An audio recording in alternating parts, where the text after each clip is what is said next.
Hola chicos, ¿qué tal? ¿Cómo estáis? Bienvenidos a un nuevo vídeo del canal. Esta vez os traigo un experimento eléctrico.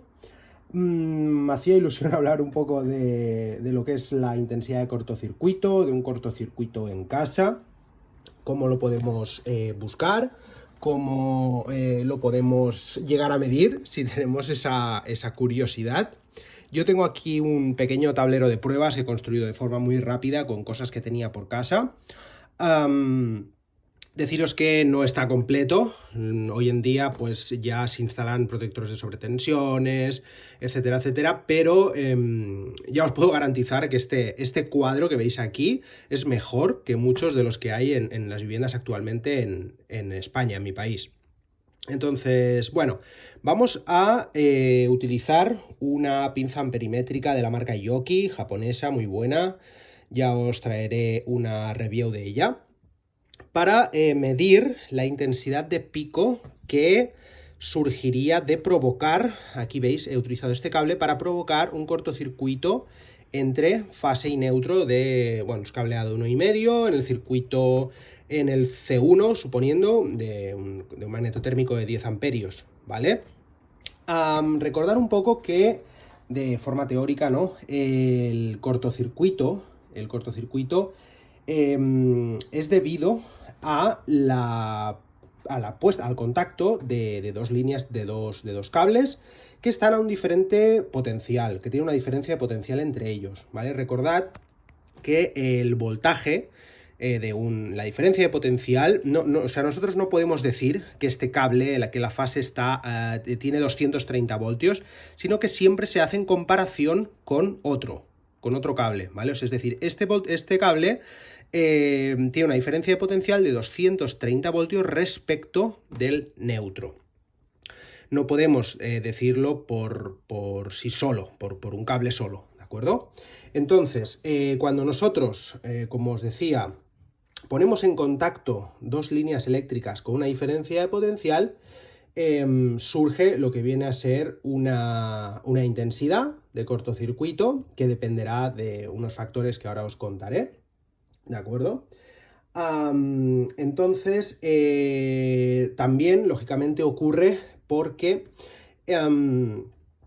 cuando se produce un cortocircuito, lógicamente la resistencia, es decir, nosotros normalmente no tenemos cortocircuitos, en casa, porque tenemos cargas, como pueden ser unas bombillas, un horno, etcétera, entre lo que es la fase y el neutro, ¿vale? Si nosotros quitamos la carga, es decir, quitamos la resistencia y por lo tanto existe una continuidad, como ahora mediremos, y se produce ese fenómeno, por llamarlo de alguna manera, ¿vale? Vamos a verificar, ¿vale? Aquí con nuestra pinza Yoki, sobre todo recordar que la continuidad siempre la tenemos que medir sin tensión, ¿vale? Ya que si no nos podríamos llegar a cargar el fusible de nuestro aparato de medición. Entonces nosotros pues colocamos lo que viene a ser, aquí veis, colocamos aquí nuestras pinzas, veis que marca continuidad, ¿vale? Eso es. Yo la tengo configurada así para que se ponga en rojo y pite cuando lo detecta.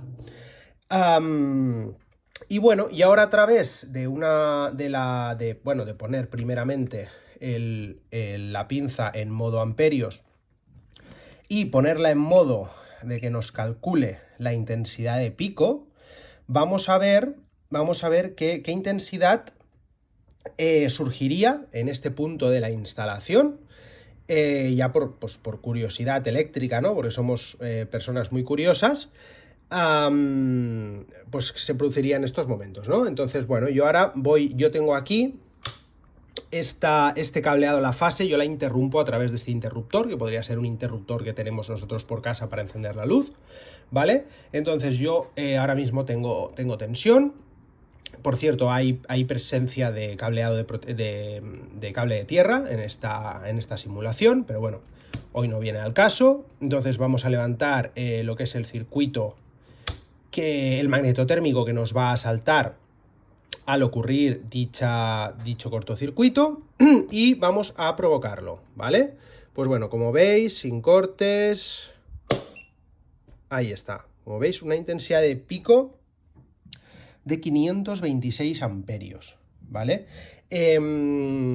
¿Por qué ha actuado este magneto térmico? Pues ha actuado porque, aparte de los magnetotérmicos saltan por sobrecarga o cortocircuito. Entonces, si nosotros primeramente llegamos a un cuadro eléctrico y nos dicen, no, es que no tenemos luz, ¿no? Pues si nosotros levantamos el magnetotérmico y nos salta al instante, en milisegundos, es debido a un cortocircuito, ¿vale? Y normalmente cuando nosotros levantamos el magnetotérmico y tarda en saltar, y acaba saltando, lógicamente, es debido a una sobrecarga, ¿vale? Hay veces que, aún así, cuando la sobrecarga está presente y acaba de saltar, imaginaos que ahora mismo hubiese saltado por sobrecarga, porque tenemos muchos equipos enchufados en la red, consumiendo.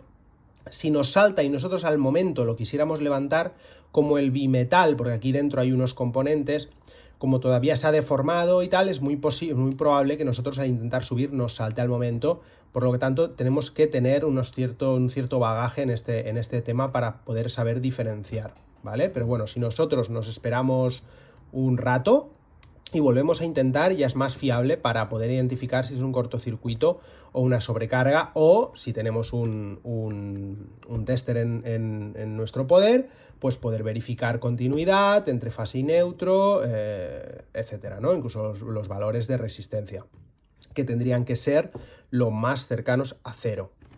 Entonces, como veis, 526 amperios, como os decía, esto ha saltado este dispositivo, porque aparte de saltar, si supera los 10 amperios de carga, tiene este magnetotérmico, tiene un poder de corte de 6 kiloamperios, ¿vale? De 6000 amperios.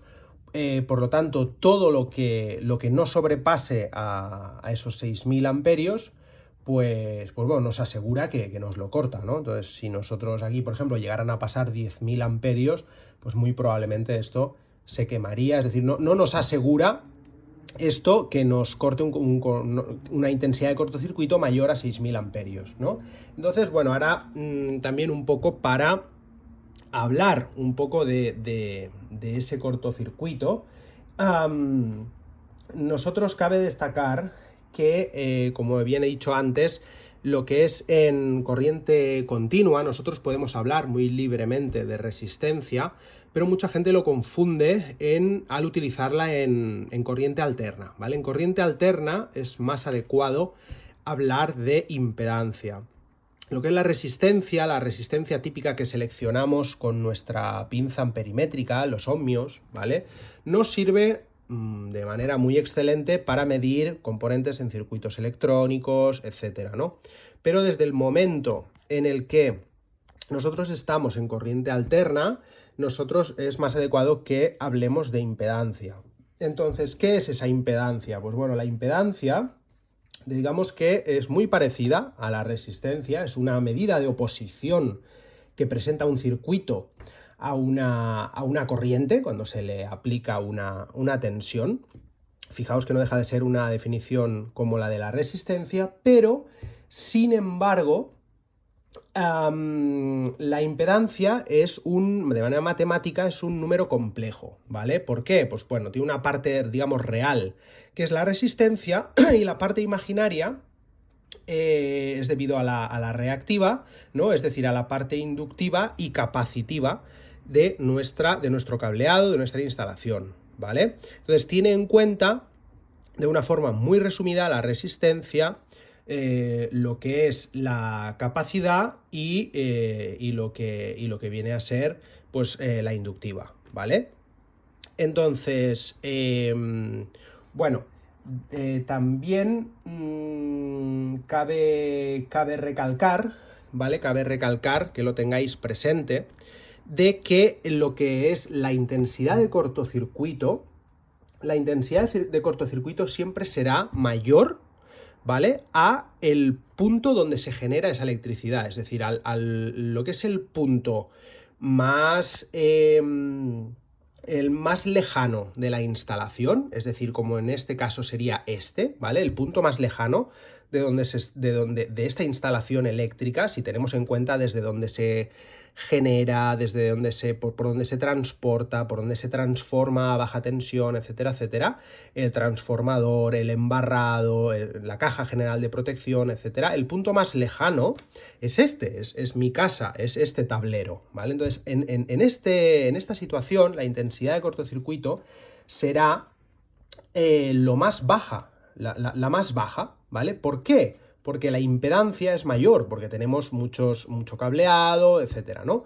Entonces, son como, bueno, como su propio nombre indica, hay impedancias, impedimentos que hay en esa instalación y por lo tanto la intensidad de cortocircuito baja en el punto más lejano. Pero en el punto más cercano a lo que es el comienzo de la instalación eléctrica, no sé cómo explicarlo, es decir, bueno, el punto inicial, por decirlo de alguna manera, es decir, en mi casa, por ejemplo, la intensidad de cortocircuito sería mayor si se produjera un cortocircuito en mi cuadro eléctrico, sería luego mayor si se produjera en el embarrado, ¿no? Antes de mi contador. Y bueno, y sería pues mucho mayor en el centro de transformación, etcétera, etcétera, etcétera, ¿no? Así que, bueno, me parecía curioso recalcarlo, recordarlo, porque creo que como electricistas es algo que no tenemos que dejar de tener presente y también nos viene bien para poder saber cómo dimensionar nuestras protecciones magnetotérmicas, qué poder de corte elegir, etcétera, etcétera. En este caso, bueno, está sobredimensionada. Aquí en España se suele sobredimensionar un poco las protecciones, un poco por encima respecto a otros países. Y bueno, espero que os haya gustado este experimento, esta clase teórica, por decirlo de alguna manera. Y nada, nos vemos en próximos experimentos. Chao, chao.